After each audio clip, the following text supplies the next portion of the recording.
معزز ناظرین السلام علیکم ورحمۃ اللہ وبرکاتہ۔ گزشتہ ویڈیو میں ہم نے توحید فی الالوہیت، توحید فی الصفات، توحید فی الافعال وغیرہ کے سلسلے میں آپ کو بتایا تھا۔ آج اسی میں کچھ شبہ کا ہم ازالہ کریں گے، چونکہ غیر مقلدین اہل حدیث وہابی دیابنا کو اس سلسلے میں کافی اعتراض رہتا ہے، اور توحید فی الالوہیت میں وہ ہمیں جو ہے کچھ مسئلے میں مشرک قرار دیتے ہیں۔ اس کی ایک بڑی مثال جو ہے یہ ہے کہ وہ کہتے ہیں کہ دعا جو کہ عبادت ہے، اور یہ بنام اہل سنت والجماعت یا مزارات پر جاتے ہیں اور اولیاء اللہ سے، انبیاء کرام سے یہ مدد مانگتے ہیں، دعا کرتے ہیں، جبکہ دعا یہ اللہ تبارک و تعالیٰ سے کی جائے گی، کیونکہ دعا ایک عبادت ہے۔ لہٰذا جو بھی اللہ تعالیٰ کے علاوہ کسی سے دعا کرے گا تو وہ مشرک قرار پائے گا، یہ شرک ہوگا۔ تو اس سلسلے میں جو شبہ ہے اور جو اعتراض ان کی طرف سے ہے، اس کا اختصاراً ہم جواب دینے کی کوشش کریں گے۔ تو چلیے سبق کا آغاز کرتے ہیں۔ لکھتے ہیں بعض لوگ یعنی اہل حدیث، وہابی، دیوبندی وغیرہ توحید فی الالوہیت کے سلسلے میں ایک بڑے شبہ کا شکار ہو گئے ہیں، یعنی ایک بہت بڑی غلط فہمی ان کو ہو گئی ہے، جس کی وجہ سے ہم اہل سنت والجماعت کو وہ مشرک قرار دیتے ہیں۔ وہ لوگ انبیاء و اولیاء کو پکارنے اور ان سے مدد مانگنے کو شرک فی العبادت کہتے ہیں۔ جیسا میں نے آپ کو بتایا کہ ہم جو مدد مانگتے ہیں، استغاثہ و استمداد کرتے ہیں اولیاء کرام سے، انبیاء کرام سے، وہ ہمیں یہ کہتے ہیں کہ یہ لوگ شرک فی العبادت کے مرتکب ہیں۔ وہ اسے دعا تصور کرتے ہیں، اور غیر اللہ سے دعا کرنا شرک فی العبادت ہے۔ وہ کہتے ہیں کہ یہ لوگ دعا کرتے ہیں جبکہ ہم استمداد اور استغاثہ کرتے ہیں۔ ان کی یہ غلط فہمی دراصل دعا اور استغاثہ میں فرق نہ سمجھنے کا نتیجہ ہے۔ یہ غلط فہمی ہونا یہ لازمی ہے اگر ہم دعا اور استغاثہ میں فرق نہیں کریں گے۔ دعا ایک الگ چیز ہے، استغاثہ اور استمداد ایک الگ چیز ہے۔ لغوی اعتبار سے دعا کا معنی پکارنا ہے، یعنی دعا کا جو ڈکشنری میں جو معنی ہے اس کا معنی ہے پکارنا، کسی کو بلانا۔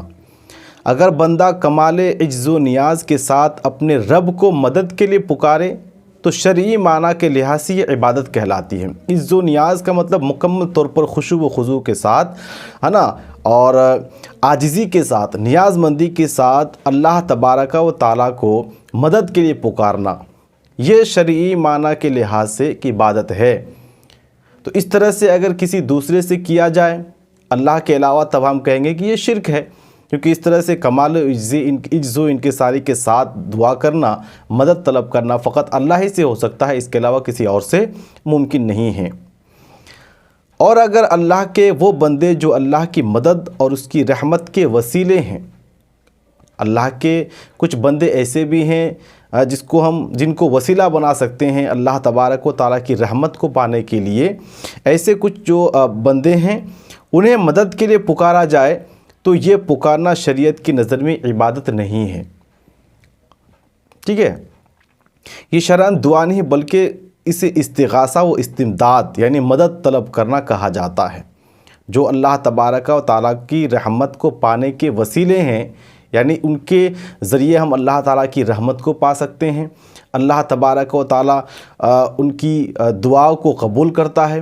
کچھ لوگ مستجاب الدعویٰ ہوتے ہیں، تو ایسے لوگوں کو اگر ہم مدد کے لیے پکاریں تو یہ دعا نہیں بلکہ اس کو استمداد کہتے ہیں، استغاثہ کہتے ہیں۔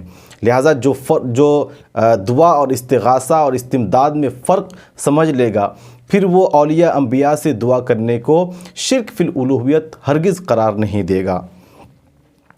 جب یہ دعا نہیں بلکہ استغاثہ ہے تو یہ عبادت بھی نہیں۔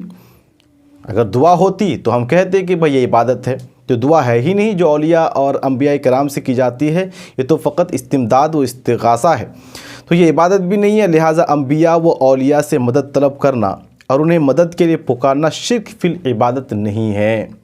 لہٰذا آپ کا یہ سوال، آپ کا یہ اعتراض بالکل بے جا ہوگا، کیونکہ آپ کو استغاثہ اور استمداد اور دعا کے درمیان فرق نہیں معلوم ہے۔ اللہ کے محبوب بندوں کو مدد کے لیے پکارنا شرک نہیں، یہ صرف ہم ایسے ہی نہیں کہتے بلکہ اس کی کچھ دلائل ہمارے پاس موجود ہے۔ تو اللہ کے جو مقدس بندے ہیں اس کو اگر مدد کے لیے پکارا جائے تو یہ شرک نہیں ہے۔ جیسا کہ بخاری شریف میں ہے کہ حضرت ہاجرہ اپنے لخت جگر حضرت اسماعیل علیہ السلام کی پیاس بجھانے کے لیے جب پانی کی تلاش میں صفا و مروہ کا چکر لگا رہی تھیں تو انہوں نے ایک نامعلوم آواز سنی۔ اس درمیان جب حضرت ہاجرہ رضی اللہ تعالی عنہ چکر لگا رہی تھی تو ایک نامعلوم سی آواز انہیں سنائی دی۔ ادھر ادھر دیکھا تو کوئی شخص نظر نہیں آیا۔ انہوں نے کافی تلاش بھی کیا کہ آواز کن کی ہے، کہاں سے آواز آ رہی ہے، تو انہیں کوئی شخص وہاں پہ نظر نہیں آیا۔ اس موقع پر حضرت ہاجرہ نے اس آواز کو اللہ کے کسی مدد کرنے والے بندے کی آواز سمجھ کر اسے پکارا تھا کہ اے اللہ کے بندے، اگر تیرے پاس میری مدد کے لیے کچھ ہے تو میری مدد کر، ہے نا۔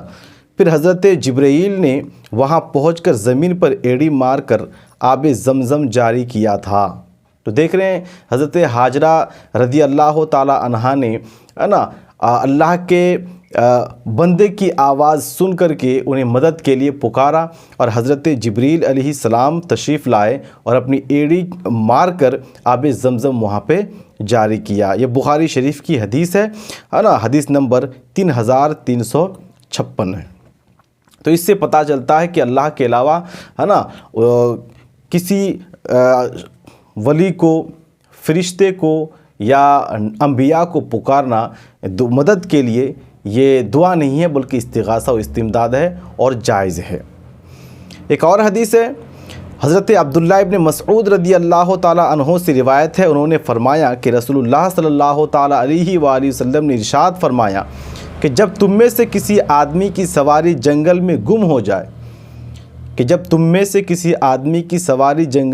ہو جائے تو وہ اسے اس طرح پکارے، یا عباد اللہ احبسوا علیہ، یا عباد اللہ احبسوا علیہ، یعنی اے اللہ کے بندو میری سواری مجھے پکڑا دو، اے اللہ کے بندو میری سواری مجھے پکڑا دو، بے شک زمین میں اللہ کے ایسے بندے ہیں جو تمہیں تمہاری سواری پکڑا دیں گے۔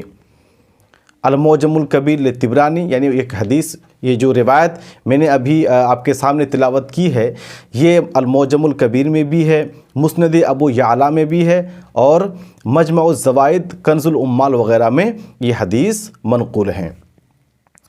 اور ایک حدیث ہے حضرت عتبہ بن غزوان رضی اللہ تعالی عنہ سے روایت ہیں، انہوں نے نبی کریم صلی اللہ تعالی علیہ وسلم سے روایت کی کہ جب تم میں سے کسی کی کوئی چیز گم ہو جائے یا وہ کسی ایسی جگہ مصیبت میں پھنس جائے جہاں اس کا کوئی مددگار نظر نہ آئے تو وہ مدد کے لیے اس طرح پکارے، یا عباد اللہ اغیثونی، یا عباد اللہ اغیثونی۔ ترجمہ، اللہ کے بندوں میری مدد کرو، اے اللہ کے بندوں میری مدد کرو، بے شک اللہ کے ایسے مددگار بندے ہیں جنہیں پکارنے والا نہیں دیکھتا۔ تو زمین میں کچھ اللہ کے ایسے بندے ہیں کہ پکارنے والا انہیں نہیں دیکھتا ہے لیکن وہ مدد کرتے ہیں۔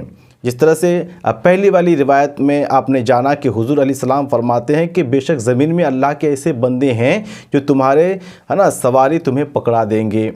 تو ان لوگوں سے مدد طلب کرنا، مدد کے لیے پکارنا حدیث میں جائز کہا گیا ہے، جبکہ یہ غیر اللہ ہے۔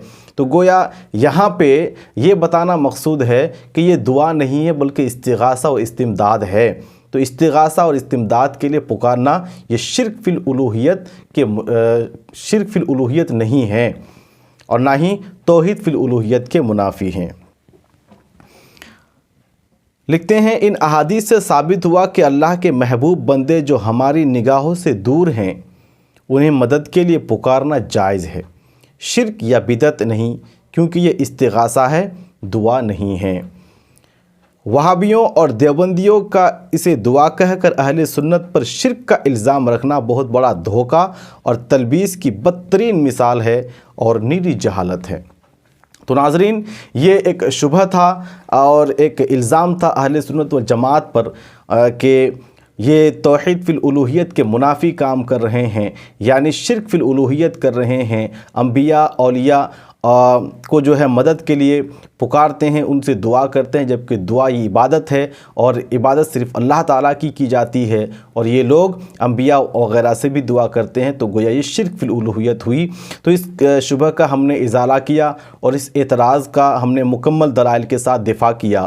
انشاءاللہ اس جواب کے بعد، اس ازالہ شبہ کے بعد کوئی اور شک اور شک آپ کے دل میں نہیں رہے گا۔ امید کرتا ہوں یہ ویڈیو آپ کو پسند آئی ہوگی۔ یہ عقائد اہل سنت و جماعت کی مکمل ویڈیو سیریز دیکھنے کے لیے ہمارا یہ فیس بک پیج کو فالو کریں، اور اگر آپ یوٹیوب پہ دیکھ رہے ہیں تو اس چینل کو سبسکرائب کر کے لائک کمنٹ کر کے اپنے دوستوں تک ضرور شیئر کریں۔ اور اگر مدلل جواب آپ کو معلوم کرنا ہے تو ڈسکرپشن میں ہماری ویب سائٹ کی لنک دی ہوئی ہے، وہاں جا کر کے آپ مطالعہ کر سکتے ہیں۔ السلام علیکم ورحمۃ اللہ وبرکاتہ۔